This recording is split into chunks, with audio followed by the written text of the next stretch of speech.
Hello friends, मैं अंजुला सिंह अपने channel joyful learning with Anjula Singh में आपका स्वागत करती हूँ। आज की क्लास में मैं आपके लिए लेकर आई हूँ अमेरिकन पोएट वॉल्ट विटमैन की फेमस पोएम एनिमल्स। फ्रेंड्स, आज की वीडियो में वॉल्ट विटमैन की पोएम एनिमल्स की मैं फुल एनालिसिस करूँगी। उसकी लाइन बाय लाइन एक्सप्लेनेशन मैं हिंदी में करूँगी तथा उस पोएम में कौन कौन से पोएटिक डिवाइसेस या लिटरेरी डिवाइसेस पोएट ने यूज किए हैं मैं वो आपको बताऊंगी विथ डेफिनेशन। उसके अलावा पोएम की स्ट्रक्चर क्या है मैं वो आपको बताऊंगी।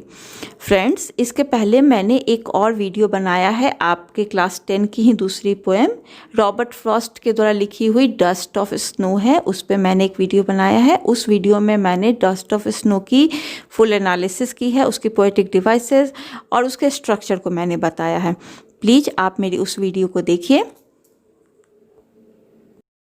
Animals written by Walt Whitman. I think I could turn and live with animals. They are so placid and self-contained. I stand and look at them long and long. They do not sweat and whine about their condition. They do not lie awake in the dark and weep for their sins. They do not make me sick discussing their duty to God. Not one is dissatisfied. Not one is demented with the mania of owning things. Not one kneels to another, not to his kind that lived thousands of years ago. Not one is respectable or unhappy over the whole earth. So they show their relations to me and I accept them. They bring me tokens of myself. They evince them plainly in their possession. I wonder where they get those tokens. Did I pass that way huge times ago and negligently drop them? Animals poem में आए कुछ words को हम समझ लेते हैं। उसकी word meaning क्या है। एक वर्ड है प्लेसिड। प्लेसिड का मतलब होता है काम, पीसफुली, माइल्ड मतलब शांत, कोमल। एक वर्ड है वाइन, WHINE, वाइन। वाइन का मतलब होता है to utter cry of pain मतलब दर्द या तकलीफ से कराहना। फिर है मेनिया। मेनिया का मतलब होता है क्रेज, मैडनेस, उन्माद, सनक, पागलपन। नील, नील का मतलब होता है टू फॉल ऑन नीज, घुटने टेकना।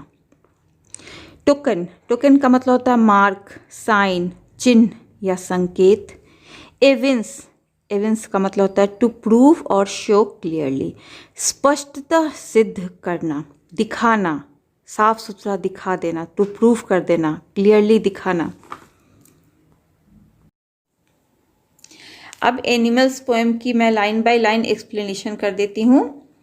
आई think I could turn and live with animals. They are so placid and self contained. I stand and look at them long and long. Walt Whitman की एनिमल्स पोएम में poet human से animals में transform होना चाहते हैं। वो animals की तरफ मुड़ना चाहते हैं और एनिमल्स की तरह ही रहना चाहते हैं। रीज़न बहुत ही सिंपल है, क्योंकि एनिमल्स बहुत शांत स्वभाव के होते हैं। उनका स्वभाव हमेशा एक सा बना रहता है। रोज़ रोज़ की गतिविधियों से वे अपसेट नहीं होते। उनके पास जो कुछ भी है वे उसी में खुश रहते हैं। पोएट को लगता है कि ये क्वालिटीज़ एनिमल्स की, ये सारी क्वालिटीज़ पोएट में है। यही वजह है कि वो उन्हें घंटों देखता है। They do not sweat and whine about their condition. They do not lie awake in the dark and weep for their sins. They do not make me sick discussing their duty to God. Poet को इस बात की खुशी है कि animals complaints नहीं करते और अपने कंडीशंस को लेकर रोते भी नहीं हैं। ह्यूमंस की तरह एनिमल चूँकि कोई भी गलत काम नहीं करते, इसलिए वे रातों को आराम से सोते हैं। पर ह्यूमन बींग्स वे रातों को नहीं सो पाते, क्योंकि रातों को वे जागते हैं और अपनी गलतियों पर अफसोस करते हैं। क्योंकि एनिमल्स कोई भी गलती या पाप नहीं करते, इसलिए उन्हें भगवान से प्रार्थना करने की कोई आवश्यकता नहीं होती। एनिमल्स इतने प्योर होते हैं कि उन्हें भगवान से माफ़ी नहीं मांगनी पड़ती इंसानों की तरह। Not one is dissatisfied, not one is demented with the mania of owning things. Not one kneels to another, not to his kind that lived thousands of years ago. Not one is respectable or unhappy over the whole earth. इस line में poet कहते हैं कि animals इंसानों की तरह चीज़ें इकट्ठा करने का सनक नहीं रखते। एनिमल्स के पास कुछ नहीं होता, फिर भी वे खुश रहते हैं और सैटिस्फाइड लाइफ जीते हैं। चीज़ों को इकट्ठा करना पोएट की नज़र में पागलपन है। एनिमल्स अपने एंसेस्टर्स की पूजा नहीं करते ह्यूमंस की तरह। जब पोएट कहते हैं नॉट वन इज़ रेस्पेक्टेबल, तब वो कहते हैं कि सारे एनिमल्स इक्वल हैं, ना तो वे किसी की रेस्पेक्ट करते हैं और ना ही किसी का अपमान करते हैं। यही सब क्वालिटीज़ की वजह से एनिमल्स खुश रहते हैं और एक सेटिस्फाइड लाइफ जीते हैं। So they show their relations to me and I accept them. They bring me tokens of myself. They evince them plainly in their possession. अब पोएट कहते हैं एनिमल्स ऑनेस्ट होते हैं, वे ईमानदारी से दूसरे एनिमल्स के प्रति अपने रिलेशंस को शो करते हैं। कहने का मतलब है कि एनिमल्स दूसरे एनिमल्स को अपना शिकार बनाते हैं, दूसरे एनिमल्स को खाते हैं और इस बात को वे किसी से छुपाते नहीं हैं। यहाँ पोएट एनिमल्स की तुलना इंसान से इस तरह से करते हैं कि ह्यूमंस अपने फ़ायदे या नुकसान के लिए दूसरे इंसान का फ़ायदा उठाते हैं और इस बात को छुपाते भी हैं। I wonder where they get those tokens. Did I pass that way huge times ago and negligently drop them? अंत में पोएट अपने आप से सवाल करते हैं, एनिमल्स में सारी क्वालिटीज़ कैसे आई? और खुद से एक सवाल और ये भी करते हैं कि उनके अंदर की क्वालिटीज़ कहाँ चली गई? क्या उन्होंने अपनी क्वालिटीज़ को कहीं लापरवाही से कहीं गंवा तो नहीं दिया? जो क्वालिटीज़ उन्होंने एनिमल्स की बताई वे कभी इंसानों में भी थे। इनोसेंस, काइंडनेस, ट्रुथफुलनेस, ये सारी क्वालिटीज़ जो पहले ह्यूमंस में थी वो अब एनिमल्स में पाई जाती हैं।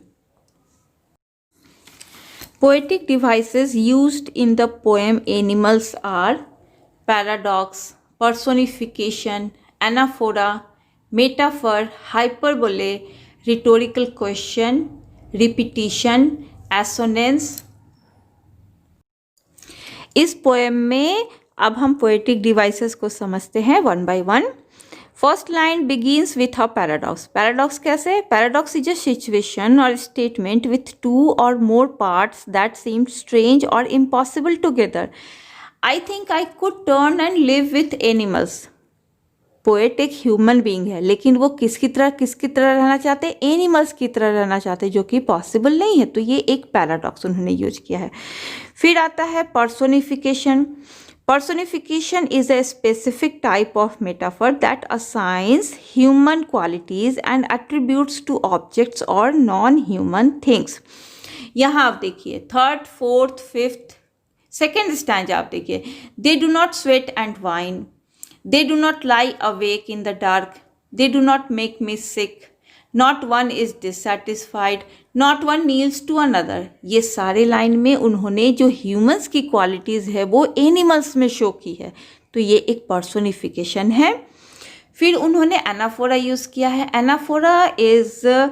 Anaphora is a repetition of a word or expression at the beginning of successive phrases, clauses, sentences और verses. Anaphora क्या होता है? जब आपका एक ही वर्ड से जब आपका सेंटेंस शुरू होता है। पहला जो 2 सेंटेंस है आई से शुरू हो रहा है, उसके बाद 3 सेंटेंस है जब दे से शुरू हो रहा है, उसके बाद फिर 2 सेंटेंस है जो नॉट से शुरू हो रहा है।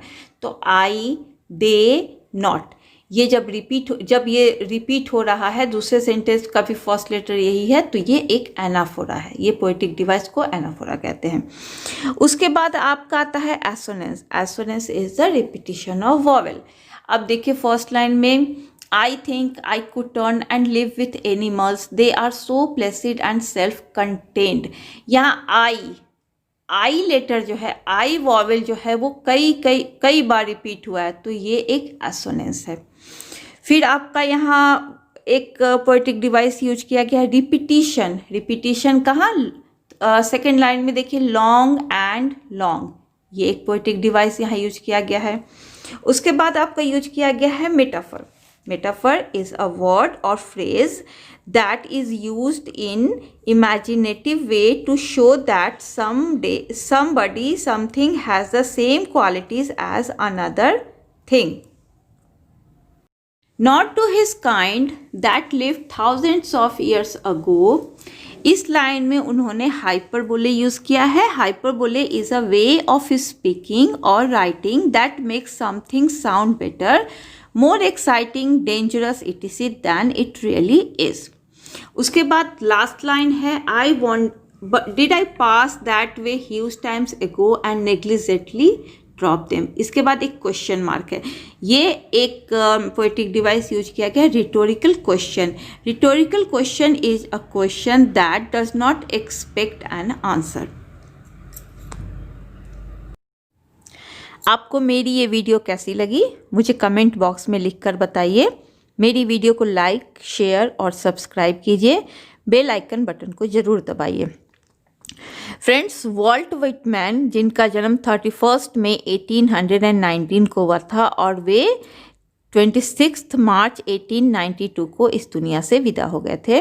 He was an American poet, essayist and journalist.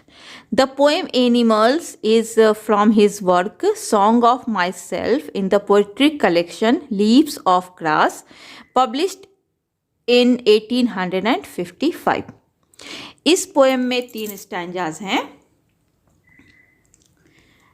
ये पोएम फ्री वर्स में लिखी हुई है। फ्री वर्स मतलब कि कोई भी राइम स्कीम फॉलो नहीं किया गया है और किसी भी तरह का लेंथ, लाइन लेंथ, जो कि पोएट इस बात का बहुत ध्यान रखते हैं कि किस किस लेंथ में लिखा जाए, कौन सा मीटर यूज किया जाए, इस तरह का ये फ्री वर्स है। इसमें कोई भी लाइन लेंथ और किसी भी तरह का राइम स्कीम फॉलो नहीं किया गया है।